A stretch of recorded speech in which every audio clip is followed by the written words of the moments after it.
When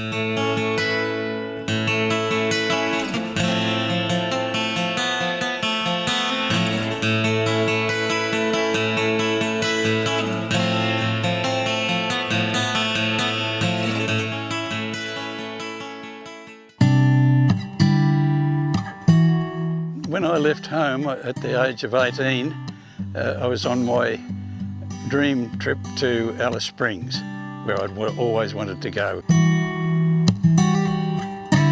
Life has been absolutely wonderful and very fulfilling, and I'm happy to have been involved with research that's meant something. My name is Des Nelson, and I live in Alice Springs in the Northern Territory.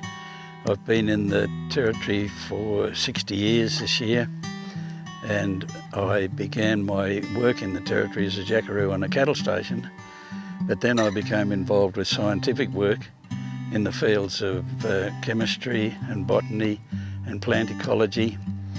And during the course of my work, I travelled extensively over the whole of the Northern Territory.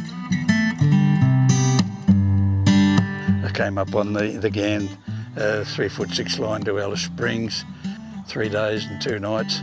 It was just a big adventure for an 18-year-old. Sometimes I thought I could get out and walk beside the train and keep pace with it, but it was very enjoyable. It was hot. They had fans. It was the end of the year. It was summertime, but I do recall looking out to the right and seeing the edge of Lake Eyre. This was in 1953, and from memory there was water in it. When I began working around the countryside, something like the Lake Eyre Basin didn't really come into the view of what we were doing. We were very insular. By the time we started looking at satellite imagery, it really started to merge and you could see the pattern.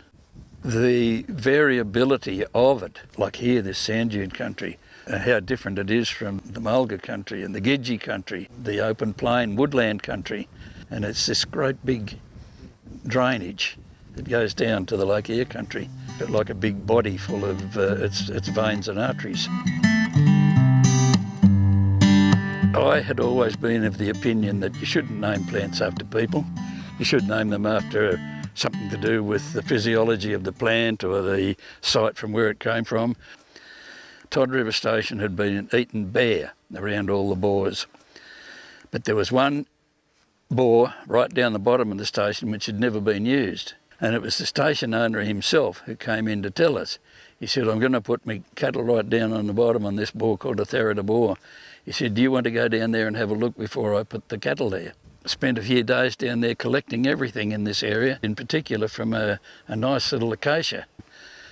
And it lay in the herbarium for years until another botanist discovered this specimen and sent it over to WA to a botanist over there. He wrote back and he said, "This is a new species." The current botanist at the time, John McConaughey, suggested that it be named after me. But when it was suggested, I caved in. I couldn't think of anything better.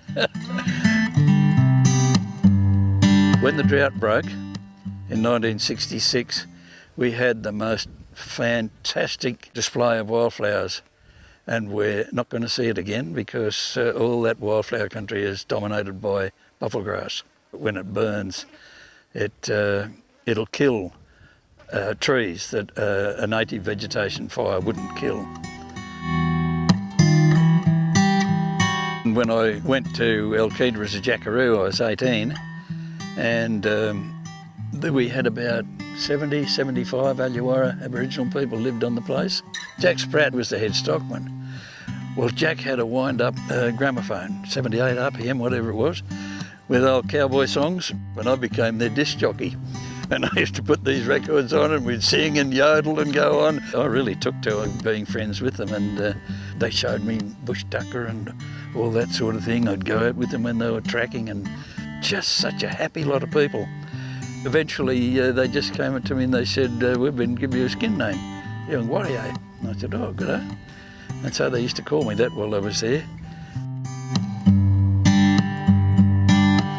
I spent so much of my young life in the Mulga country, and when I go into the Mulga country, I feel like I'm home. It's just, I just got a tie to it. I just know the smell of it, and it just, I think it's a spiritual tie, put it that way. Yeah.